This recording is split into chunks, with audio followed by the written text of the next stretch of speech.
kita bisa memahami ada 3 fungsi hukum itu. Apa namanya? Kontrol sosial atau social control, ya, penyelesaian sengketa, sarana pembaruan masyarakat atau law engineering. Nah, 3. Kontrol sosial apa? Ingat, etik tadi. Tidak semua masalah itu mesti bermuara kepada litigasi. Banyak sengketa konflik yang diselesaikan melalui non-litigasi. Bahkan ada selesai musyawarah mufakat. Inilah kontrol sosial. Kenapa kita tahu kontrol sosial? Tidak perilaku. Hukum itu akan mengontrol seseorang untuk bertindak. Nilai kontrol sosial itu apa? Masyarakat. Makanya kita lihat orang berkomunikasi hari ini, kenapa ada orang yang tersinggung, ada orang melaporkan dan sebagainya, apa? Ada nilai, ada aturan undang ITE yang mengatur sedemikian rupa. Nantinya kita lihat bagaimana orang harus beretika dalam berkomunikasi dalam media sosial. Bagaimana? Nah, kita lihat nanti. Ada nilai kontrol di sana. Dan penyelesaian sengketa juga ada. Apa yang sengketa? Ingat, potensi konflik itu sifatnya inherent dalam kehidupan kita. Orang tidak akan bisa lepas dari konteks konflik. Cuma konflik selalu mesti kita maknai dalam 2 hal. Ada makna positif, ada makna negatif. Konflik dalam makna positif itu hanya sebagai ajang pematangan pemikiran. Yang dipersoalkan adalah konflik dalam makna negatif. Yang akhirnya sampai kepada ranah-ranah law enforcement melalui penegakan hukum. Ini yang masalah. Apakah seperti itu? Nah, ini yang kita coba nanti lihat. Karena ini menyebut pola komunikasi. Sarana pembaharuan. Inilah yang terjadi hari ini. Dengan terjadinya revolusi industri 4.0, terjadi perubahan perilaku kehidupan. Hari ini orang amat tergantung sekali dengan teknologi informasi. Era digitalisasi telah menjadi revolusi dalam tatanan kehidupan kita. Telah menyebabkan perubahan perilaku. Perubahan perilaku akan berdampak kepada apa? Tatanan nilai etika terjadi di sana.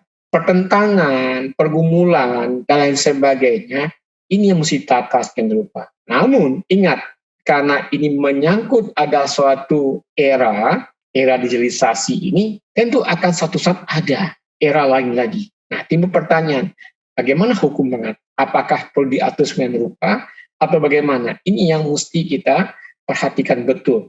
Oleh karena itu, hukum sebagai law engineering, maka hukum sebagai tools di sini, dia mesti mampu mencoba namanya rekayasa sosial. Rekayasa sosial atau social engineering ini, mau tidak mau, mesti by design. Tidak bisa kita serahkan kepada suatu sistem dan mekanisme lepas. Tidak bisa. Harus ada desain yang kita buat.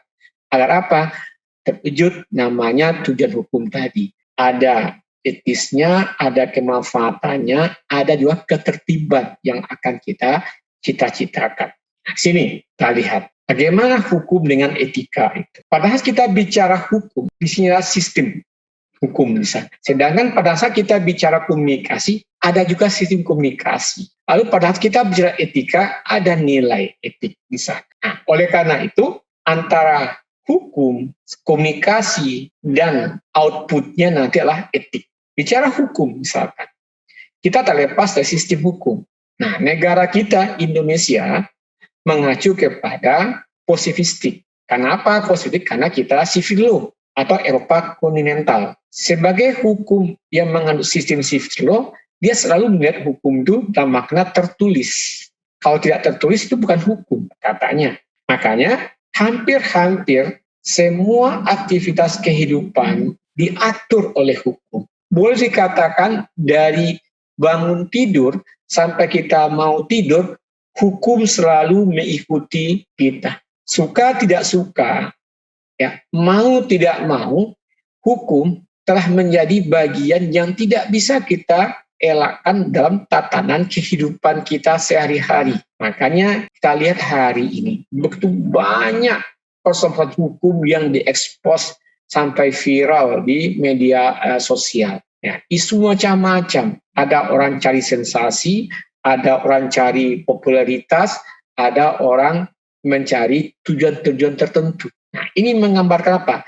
Sana hukum mesti kita perhitungkan bagaimana hukum mempengaruhi sistem. Kemudian dari hukum tadi, mesti ada komunikasi. Hukum tidak bisa tidak dikomunikasikan. Oleh karena itu mesti bentuk pola komunikasi. Pola komunikasi hukum itu merupakan satu tatanan ya yang kita desain sepian rupa dalam rangka mewujudkan suatu tatanan kehidupan yang berkeadilan yang sesuai dengan zamannya. Di sana nanti keluarnya apa? Etik, nilai etik. Ada value-nya di sana. Nah, etik itulah yang dapat kita lihat. Ada orang melihat ini kan soal biasa komunikasi seperti ini. Tapi ada orang yang tersinggung dengan pola komunikasi di medsos, sehingga saling melaporkan, saling menggugat dan lain sebagainya. Bahkan ada ujung-ujungnya saling bertumpah darah. Hanya masalah pola komunikasi yang dilihatnya dari segi nilai etis tadi. Ini penghinaan, ini pencemaran nama baik dan lain sebagainya. Ini perlu kita sadari. Kemudian padahal kita bicara etis itu sendiri, tentu kita mesti paham apa itu etis. Etis atau etika adalah apa? Pemikiran kritis dan mendasar mengenai ajaran-ajaran moral. Jadi etis tidak etisnya itu kita tidak bisa menangkap kalau tidak pernah kita coba melakukan kritik yang sifatnya kritis terhadap sikap perilaku itu. Makanya selalu akan jadi dua kubu. Ada kubu yang menyatakan itu adalah suatu perbuatan tidak etis, tapi pada sisi lain ada tuh hal yang biasa. Oleh karena itu etika itu mesti dibangun pemikiran kritis dan mendasar mengenai ajaran moral. Jadi dia itu tidak bisa kita anggap etika itu lahir begitu saja. Tidak bisa. Ada satu proses pemikiran yang sangat mendalam. Dia selalu menggunakan nilai moral di sana. Nah, tadi disinggung bahwasanya moralitas itu termasuk dalam konteks hukum sebenarnya. Hukum harus punya moral. Bagaimana kita membangunnya? Tentu dengan latar belakang yang tak lepas dari dimensi waktu, ruang, dan tempat. Sekarang kita hidup di era digitalisasi, ya, hidup dalam kehidupan yang tak lepas dari media sosial. Pada saat kita hidup di sini, kita mesti memahami etika, etis, tidak etis, dan sebagainya. Dari mana kita lihat? Paradigma apa yang kita bangun? Oleh karena itu ada sistem di sini untuk melihatnya. Dan ini tidak bisa kita judge benar dan salah, ya, etis tidak etis langsung nggak bisa. Ada suatu pemikiran kritis yang bersifat moral. Kemudian kita sudah memahami moral itu apa. Jelas dalam konteks teorinya, moral itu ajaran atau aturan tentang apa yang dilarang dan apa yang wajib dilakukan oleh manusia supaya bisa menjadi baik. Nah, ini yang penting. Jadi moral pasti berpikir positif. Dia tidak pernah berpikir negatif. Nah, makanya pada kita saat menilai etis tadi, moral yang jadi tumpuannya. Moral jadi titik berpijaknya. Moral sebagai legal standing kita untuk bicara etis tidak etis. Nah, makanya sekarang kita kaget. Kok orang bangga dengan perbuatan jeleknya? Kok orang berani mengubar hal-hal selama ini dianggap tabu, lalu dijadikan suatu pemberitaan yang atau bahkan diviralkan. Bahkan kalau kita lihat hari ini orang bangga akan dosa-dosanya. Nah, ini kan di media sosial terjadi. Ini suatu apa? Ada pergeseran. Nah, ini yang mesti kita perhatikan. Kemudian ada kita mesti memang sifat etika. Saya nyatakan, sifat etika karena dia dibangun nilai moral itu tergantung dari komunitas, tergantung dari keyakinan, tergantung dari kulturnya. Oleh karena itu, kita tidak bisa melihat etika itulah makna yang konstan. Tapi selalu etika itulah makna relatif. Kenapa? Ingat, etik itu hanya berlaku untuk masyarakat tertentu dan tidak mengikat masyarakat yang lain. Ini mesti dipahami. Jadi kita harus memahami nilai etik pada satu komunitas belum tentu punya nilai etik yang sama pada komunitas lain. Ini mesti dipahami. Nah, makanya konsep relatifme yang melekat pada etika itu mesti kita melihatnya dalam konteks apa? Undersat dari etika itu sendiri. Kepada masyarakat apa alamat dari etika itu? Maaf, kita lihat orang-orang pedalaman, dia lihat etikanya, cara pakaiannya, lain sebagainya. Dia tidak melihat pada sesuatu yang tidak lebih dari sesuatu yang menggambarkan pola perilaku yang mereka anggap telah menunjukkan moralitas. Padahal kita tidak bisa menerima hal itu. Karena ingat, etika juga bagian dari konstruksi budaya, typification ini. Sebagai konstruksi budaya, memang budaya itu sudah dibangun. Pertanyaan kita, maju, tidak majunya budaya itu apa nilai? Apakah orang yang mempunyai teknologi yang tinggi, budaya yang maju? Belum tentu juga pada satu sisi. Mungkin pada sisi lain dia dengan teknologi yang dia kuasai, teknologi yang dia kembangkan, dia mampu menguasai dunia. Dia mampu mengklaim dia orang yang berbudaya. Dia mampu menyatakan dialah orang yang menjunjung nilai-nilai moral, misalkan. Jadi pada sisi itu tentu juga. Bahkan orang pada level budaya tertinggi, ternyata pada budaya tertinggi itu terletak budaya yang paling rendah. Ini bisa kita buktikan. Di negara maju, orang pada level-level high itu, ternyata dia mencari kehidupan natural. Dia buat kehidupan komunitas yang lebih terbelakang atau malah lebih primitif. Dia tidak lagi mengenal aurat, misalkan. Dia bangga dengan pola hidupnya natural dan sebagainya. Ini suatu problem. Kemudian ingat, dalam kehidupan sehari, etika juga sering diartikan sebagai moralitas. Yaitu kumpulan nilai moral bagi suatu profesi yang dibuat dari, oleh, dan untuk profesi itu sendiri. Nah, ini yang kita sebut juga code of conduct. Code of conduct. Jadi adanya kode etik. Kode etik itu norma, normatif sifatnya. Kenapa? Karena dia diciptakan dari, untuk, dan oleh. Dari siapa? Komunitas. Siapa diciptalah? Komunitas. Tujuannya apa? Untuk komunitas sendiri. Sehingga orang yang berada pada suatu komunitas tertentu, dia mempunyai kode etik sendiri. Apalagi kalau kita kaitkan pada profesi. Ada nilai etis selalu mereka kembangkan, mereka normakan, dan sifatnya amat sangat normatif. Dia bisa melihat di sana, di salah, benar. Ukurnya apa? Code of conduct tadi. Dia melihat pada dasarnya kode etik yang telah mereka sepakat. Nah, itulah semacam dinamika dari etika. Nah, saya mencoba melihat pada seorang tokoh Aristoteles, ya, menegaskan bahwa etika itu mempunyai dua pengertian. Pertama, terminus technicus. Apa itu etika sebagai ilmu pengetahuan? Yang kedua, manner and custom, yaitu apa? Etika yang berhubungan dengan tata cara dan adat kebiasaan yang melekat pada diri manusia. Itu etika. Jadi Aristoteles sebagai filosof yang hidup di abad-abad awal Masehi ini, itu menggambarkan apa? Itulah kehidupan kita yang tak terlepas dari dua aspek yang selalu mengikuti nilai etik tadi. Pertama adalah sebagai ilmu, yang kedua adalah berhubungan dengan tata cara dan adat kebiasaan. Oleh karena itu, kita mesti melihat bahwasanya sesuatu yang berkaitan dengan etika ini mestilah sesuatu yang kita lihat tidak hanya pada satu sisi. Tapi kita mesti melihat etika tadi itu secara holistik, baik dari segi ilmu pengetahuan, baik dari segi tata cara, ataupun budaya, atau dari aspek-aspek lain. Kalau di konteks religinya juga termasuk aspek agama dan etis di sana.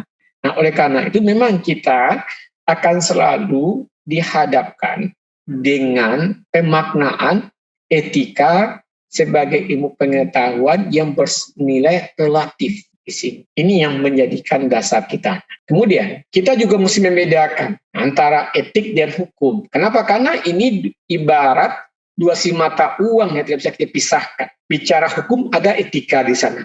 Bicara kode etik atau etis juga ada hukum di sana.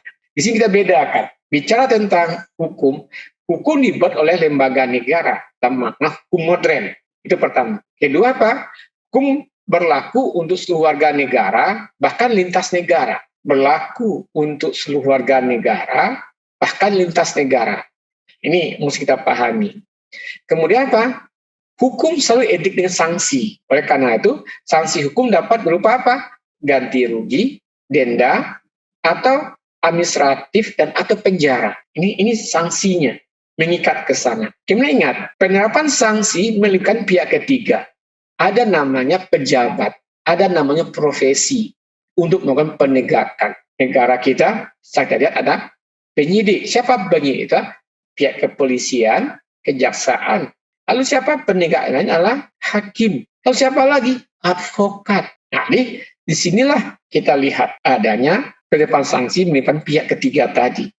Nah, kemudian ingat, dia bersifat legalitas formil. Itu hukum. Kenapa? Karena hari ini sesuai dengan sistem hukum masing-masing negara yang secara umum ada dua sistem hukum besar, civil law dan common law system. Kita termasuk civil law.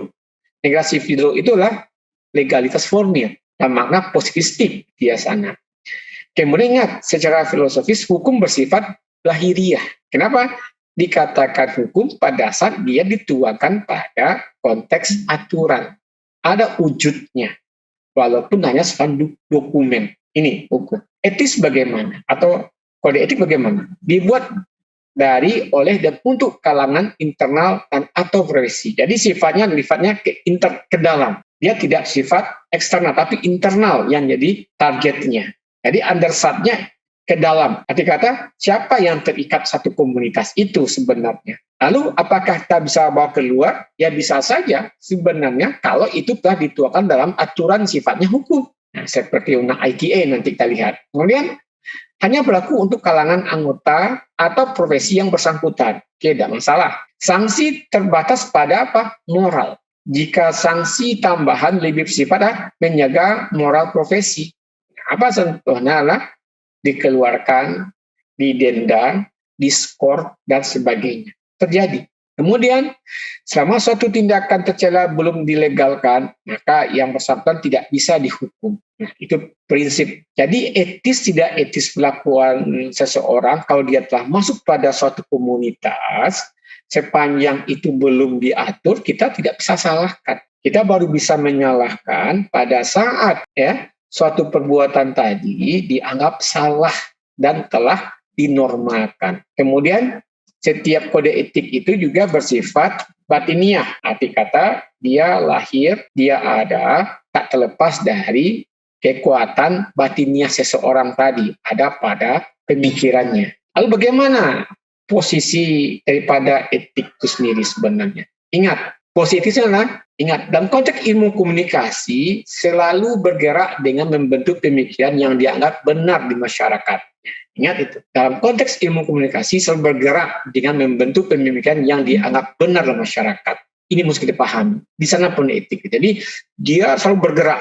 Dia sifatnya selalu sedikit amat sangat berpikir kalau pemikiran bisa futuristik, tapi di sifatnya selalu mencoba menyesuaikan diri dengan situasi dan kondisi. Dia bergerak terus, dia nggak pernah statis ini, bergerak. Pergerakannya memang dipengaruhi oleh banyak faktor. Kenapa? Sifat khas dari materi komunikasi dipergunakan sesuai dengan perwujudan kondisi harmoni dalam masyarakat. Nah, tetap ada satu proses harmoni nilai dalam masyarakat. Nah, ini. Jadi kalau begitu etik tadi posisinya itu terlepas dari bagaimana kita mengkomunikasikannya. Nah, ini yang penting, mengkomunikasikannya. Kenapa? Karena ini kan punya kondisi harmoni, suatu kondisi yang dicita-citakan, diharapkan. Karena akan terbentuk konsep egalitas di sana. Kemudian proses komunikasi mengedepankan kepentingan bangsa dan negara serta prinsip kemanusiaan. Ini yang penting bagi. Jadi kalau sudah masuk dalam makna komunikasi sifatnya massal atau masif di sini, maka kita mesti yang kita jadikan standar etisnya itu bukan lagi dengan komunitas, tapi bangsa dan negara. Maka orang-orang yang meretas situs-situs macam-macam sebagainya, mencoba melakukan tindakan-tindakan kejahatan, dunia maya itu akan mengganggu sistem kepentingan bangsa dan negara. Ini mesti diperhitungkan. Oleh karena itu, kita tak lepas dari pemikiran homotikus, das Solem dan das Sein. Das Solem itu adalah sesuatu yang dicita-citakan. Das Sein adalah sesuatunya kenyataannya. Bagaimana kita lihat di sini? Nah, ini sering terjadi, Bapak Ibu. Kita lihat undang-undang ini menyatakan barang siapa, bla bla bla. Tapi itu barang siapa harus ada pembuktian. Tapi das Sein-nya sendiri, bagaimana orang melihat pada kenyataannya. Nah, oleh karena itu, di sini juga akan kebebasan dan tanggung jawab. Bagaimana kita lihat kebebasan versus tanggung jawab. Kebebasan menggunakan media sosial. Tapi ingat, media sosial yang kita gunakan itu mesti ada aspek tanggung jawab yang bisa kita dimintai di kemudian hari kalau ada orang merasa dirugikan. Nah, makanya hati-hati. Hoax dan lain sebagainya itu. Mengingat ada tujuan yang dihadapkan dengan cara mencapai tujuan. Nah, ini penting sekali diperhatikan. Sesuatu yang kita buat pasti punya ya goals, tujuannya apa. Persoalan kita adalah bagaimana cara mencapai tujuan. Nah, ini yang sering menyebabkan orang terjebak pada posisi-posisi yang akhirnya mesti mempertanggungjawabkan apa yang dia lakukan. Ini mesti kita pahami. Dengan demikian, kalau kita mau lihat bagaimana posisi dan etik itu, memang posisi etik itu selalu berada pada dua aspek. Kenapa? Dasolen dihadapkan dengan dasain. Kebebasan dihadapkan dengan tanggung jawab. Tujuan dihadapkan cara mencapai tujuan. Itu penting posisi. Kalau kita bisa memposisikan seperti ini, kita bisa memahami lalu bisa menjadikan nilai etis itu bagian dari habit kita, kebiasaan kita, menjadi culture kita, suatu yang akan menjadi laten dalam kehidupan kita.